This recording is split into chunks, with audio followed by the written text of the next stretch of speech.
அன்பு நண்பர்களே, உங்கள் அனைவருக்கும் என்னுடைய பணிவான வணக்கம். என்னுடைய நண்பர்கள் பல பேர் அடிக்கடி கேட்பாங்க, சார் என் பையன் ஆரம்பத்தில் நல்லா தான் இருந்தான், இப்போ திடீர்னு அவனுக்கு கோபம் வருது, டம்ளரை பட்டுன்னு கீழே வைக்கிறான், கதவை பட்டுன்னு சாத்துறான், சத்தமாக பேசுகிறான். நான் சில சமயம் சிரித்து பேசினா கூட அவன் ரொம்ப உம்முன்னு இருக்கான், ரொம்ப கோபமாக கண்ணெல்லாம் அப்படியே செவந்து போய் தெரியுது. எதுக்கு எடுத்தாலும் கோவப்படுறான், சின்ன சின்ன விஷயத்துக்கெல்லாம் கோவப்படுறான்.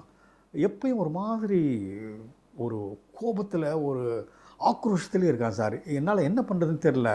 நான் சில சமயம் கேட்குறது உண்டு, ஏன்டா இப்படி பண்ணுற அப்படின்னு கேட்டால், இல்லை அப்படிலாம் ஒன்றும் இல்லை, நான் நல்லா தான் இருக்கேன் அப்படின்னு சொல்லுவான்.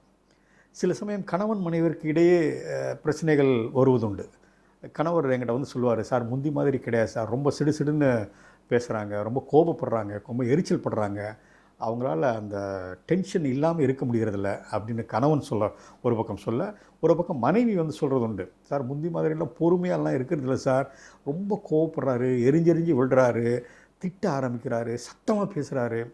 இந்த மாதிரி கணவன் மனைவி எடுத்துக்கிட்டாலும், குழந்தைகள் எடுத்துக்கொண்டாலும், ஆசிரியர் பெருமக்கள் எடுத்துக்கொண்டாலும், எங்கு பார்த்தாலும் ஒரு விதமான கோபம், ஒரு விதமான ஒரு எரிச்சல், ஒரு விதமான ஆக்ரோஷம், இதெல்லாம் நம்ம அடிக்கடி பார்த்து கொண்டு இருக்கின்றோம்.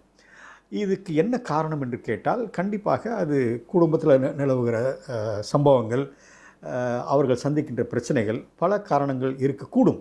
ஆனால் ஒரு முக்கியமான காரணம் என்னவென்றால், அவங்க வந்து மீடியாவை அடிக்கடி பார்க்குறாங்களா, டிவியை அடிக்கடி பார்க்குறாங்களா, சினிமாவுக்கு அடிக்கடி போகிறாங்களா, அதுவும் சண்டை படங்களுக்கு அடிக்கடி போகிறாங்களா, சண்டை காட்சிகளை நல்லா ரசிக்கிறாங்களா, இதெல்லாம் கொஞ்சம் நம்ம கேள்விகள் எழுப்ப வேண்டிய கட்டாயத்தில் நாம் இருக்கின்றோம். ஏன் என்று சொன்னால், திரையில் பார்க்கும் வன்முறைக்கும் நடைமுறை வாழ்க்கையில் நாம் சந்திக்கும் வன்முறைக்கும் நெருங்கிய தொடர்பு என்று ஒரு விஞ்ஞானி கூறுகின்றார். அவர் என்ன கூறுகின்றார், இன்றைய குழந்தைகள்லாம் அந்த காலத்திலலாம் அவங்களுக்கு ஒரு கூச்ச சுபாவம் இருந்தது, ஒரு வகையான எது சொல்கிறதுக்கு ஒரு பயம் இருந்தது, இன்னெபிஷன் அப்படின்னு ஆங்கிலத்தில் சொல்லுவாங்க. இதை செய்யலாமா வேணாமா, இதை செஞ்சால் தப்பாக நினச்சிக்குவாங்களோ, இது செய்கிறது மரியாதை இல்லை அப்படின்ற ஒரு கூச்ச சுபாவம் இருந்தது. இப்போ அதெல்லாம் அடியோடு மறைந்து விட்டது. ஒரு காரணம் என்னவென்றால், அவங்க திரையில் பார்க்குற வன்முறைகளை பார்த்து பார்த்து பார்த்து அந்த காட்சிகளெல்லாம் உள்வாங்கி அந்த கூச்ச சுபாவம் கொஞ்சம் கொஞ்சமாக மறைந்து விட்டது என்று வல்லுநர்கள் சொல்கிறாங்க. அவங்க 3 முக்கிய காரணத்தை வைக்கிறாங்க. ஒன்று வந்து, திரையில் காட்டப்படுகின்ற வன்முறை காட்சிகள் ஃபஸ்ட்டு என்ன நடக்குது மாணவர்கள் மத்தியிலும் இளைஞர்கள் மத்தியிலும் என்ன நடக்கிறது அப்படின்னா, இமிட்டேஷன் அப்படின்னு சொல்கிறாங்க.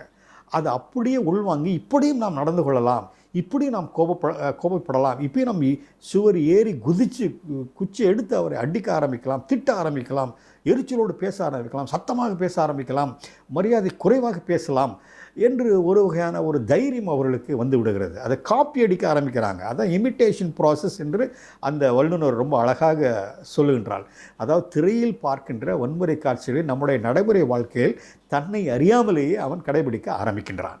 இது வந்து ஒரு முக்கியமான ஒரு அம்சம். இரண்டாவது என்னவென்றால், கெத்தாசிஸ் அப்படின்னு சொல்கிறாங்க. அதாவது திரையில் பார்க்கின்ற வயலன்ஸை பார்த்து, ரத்தத்தை பார்த்து, அடிக்கிறத பார்த்து, உதைக்கிறத பார்த்து, பாம் போடுறத பார்த்து, போதுண்டா சாமி, இனிமேல் இந்த மாதிரி வன்முறைக்கு போக வேண்டாம், போகக்கூடாது அப்படின்ற ஒரு எண்ணம் வருவதற்கும் வாய்ப்பு இருக்குது அப்படின்னு சொல்கிறாரு. இதை வந்து கெத்தார்சிஸ் என்று அவர் சொல்கின்றார். மூன்றாவது என்ன சொல்கின்றார் என்றால், டீசென்சிட்டைசேஷன் ப்ராசஸ் அப்படின்னு அவர் சொல்கிறார். டீசென்சிட்டைசேஷன் ப்ராசஸ் அப்படின்னா, திரையில் பார்க்கின்ற வன்முறையை பார்த்து பார்த்து பார்த்து பார்த்து, அந்த இரத்தத்தை பார்த்து, அந்த கத்தி குத்தலை பார்த்து, அடிப்பதை பார்த்து, தூக்கி எறிவதை பார்த்து, ஒருவர் 15 பேரை கீழே சாய்ப்பதை பார்த்து, ரத்தம் ஓடுவதை பார்த்து, கத்தியிலிருந்து ரத்தம் பீச்சி அடிப்பதை பார்த்து பார்த்து பார்த்து இவர்களுடைய உணர்ச்சிகளெல்லாம் மழுங்கடிக்கப்பட்டு விட்டது அப்படின்னு சொல்கிறார். அதாவது டீசென்சிட்டைசேஷன். இதனால தான் என்ன சொல்கிறார் அந்த வல்லுநர், என்ன சொல்கிறாரு, நிஜத்தில் பார்க்கின்ற வன்முறை காட்சிகளை பார்க்கும்போது அவங்களுக்கு எந்த விதமான ஃபீலிங்கும் கிடையாது. அவங்க என்ன பண்ணுறாங்க, அது திரையில் பார்த்த வன்முறையோட எக்ஸ்டென்ஷன், அதனோட மீழ்ச்சி என்று அவர்கள் நினைக்கிறார்கள். அது சர்வசாதாரணம் அப்படின்னு ஒரு ஃபீலிங் அவங்களுக்கு வந்துடுது. அதனால தான் வயதானவர்கள் கஷ்டப்பட்டாலும் இவர்களுக்கு எந்த பாதிப்புமே கிடையாது. ஒருத்தர் கீழே அடிபட்டு விழுந்துட்டால் கூட ஐயோ அப்படின்ட்டு போயிடுறாங்க. இன்னும் அந்த காலத்துலலாம் நமக்கு வந்து யாராவது கீழே விழுந்துட்டாலோ, யாராவது துன்பத்தில் கஷ்டப்பட்டாலும் நம்மை அறியாமலேயே ஓடி சென்று அவர்களுக்கு உதவி செய்வோம். அவர்கள் துன்பத்தை நமக்கு வந்தால் எப்படி இருக்கும் அப்படின்ற ஒரு ஃபீல் பண்ணி, அந்த எம்பத்தியோடு நம்ம ஃபீல் பண்ணி அழ ஆரம்பிப்போம், கண்ணீர் வர ஆரம்பிக்கும். இப்போ அந்த மாதிரிலாம் ஒன்றுமே கிடையாது. எவனோ அடிச்சுட்டு போய்ட்டும், எவ்வளோ எப்படி கேட்டால் எப்படி போனால் நமக்கு ஒன்றும் பிரச்சனை ஒன்றும் கிடையாது. இன்னும் சொந்த தம்பி கஷ்டப்பட்டால் கூட, நண்பர்கள் கஷ்டப்பட்டால் கூட, குடும்பத்தில் கூட ஒருத்தர் ரொம்ப சோகமாக உட்காந்துருந்தால் கூட இவர்களுக்கு எந்த விதமான பாதிப்பும் கிடையாது. உணர்ச்சி அற்றவர்களாக, உணர்ச்சி மழுங்கடிக்கப்பட்டவர்களாக இவர்கள் காணப்படுகின்றார்கள்.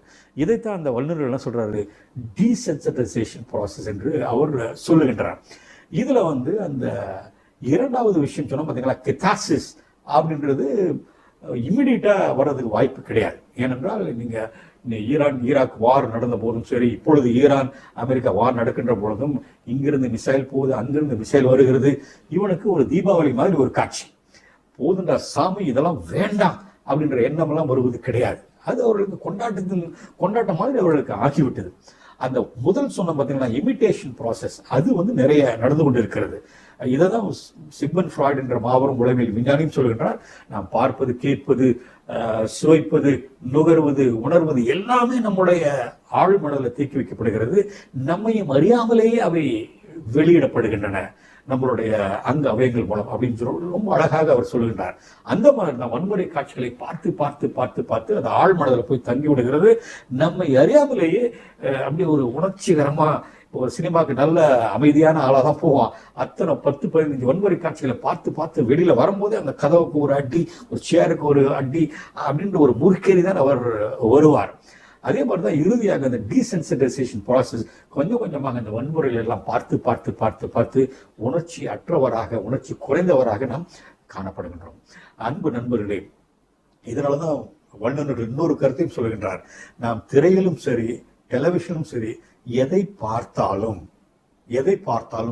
நம்மை முழுதுமாக அர்ப்பணித்து விடாமல், உணர்வுகளை எல்லாம் அந்த திரைக்கு அடகு வைத்து விடாமல் விமர்சன கண்ணோட்டத்துடன் பார்க்க நாம் பழகி கொள்ள வேண்டும். விமர்சன கண்ணோட்டம், இது நிஜமா, இது நடைமுறைக்கு சாத்தியமா, இந்த மாதிரி தான் நடக்குது நம்முடைய நாட்டில் அப்படின்னு ஒரு விமர்சன கண்ணோட்டத்துடன் பார்க்க ஆரம்பித்து விட்டால் அது நம்முடைய ஆழ்மனதிற்கு போவதிலிருந்து அது விளக்கு அதுக்கு கிடைக்கும். அங்க போகாது. இங்கேயே மேல்மனதோடு அது திருப்பி அனுப்பப்படும். இரண்டாவது, இதெல்லாம் இந்த காட்சிகள்லாம் எப்படி எடுக்கிறாங்க, என்ன டெக்னிக்ஸ் யூஸ் பண்றாங்க, எப்படி அந்த காட்சி அமைப்புகளை உருவாக்குறாங்க என்று உள்ளூர நாம் அலசி ஆராயும் பொழுது உணர்ச்சிகரமாக அதில் பார்ட்டிசிபேட் பண்றதுல இருந்து நாம் வெளியே வந்து விடுகின்றோம். மூன்றாவது, நம்முடைய திறமைகளை நாம் வளர்த்துக் கொள்ள வேண்டும். பாடுகின்ற திறமை, எழுதுகின்ற திறமை, ஓவிய திறமை, பேசுகின்ற திறமை, இந்த ஏதாவது ஒரு வகையில விளையாட்டு திறமை, ஏதாவது ஒரு வகையில நம்மளோட ஃபோக்கஸ் அங்க போகும் பொழுது இந்த மாதிரி திரையில் நடக்கின்ற கோர காட்சிகளோ வன்முறை காட்சிகளோ நம்மை எளிதில் சந்தித்து விடாது, நம்மை எளிதில் மாற்றி விடாது, நம்மை நாமே தற்காத்துக் கொள்ள முடியும். ஸோ ஆக நண்பர்களே, வன்முறை காட்சிகளை தவிர்க்க முடியாத சூழலாக இருந்தால் பார்ப்போம். ஆனால் அதோடு அதனுடைய ரசனையோடு பார்த்து அதோடு நாம் விட்டு விடுவோம். அது உள்ளாரை சென்று நம் உணர்வுகளை அடகு வைத்து நாமும் அதற்கு ஒரு வழிகடாவாக ஆகிவிடக்கூடாது. இன்னொரு சமயம் இன்னொரு நல்ல செய்தியுடன் உங்களை சந்திக்க ஆவலாயிருக்கின்றேன். அதுவரை உங்கள் அனைவருக்கும் என்னுடைய அன்பார்ந்த நன்றி.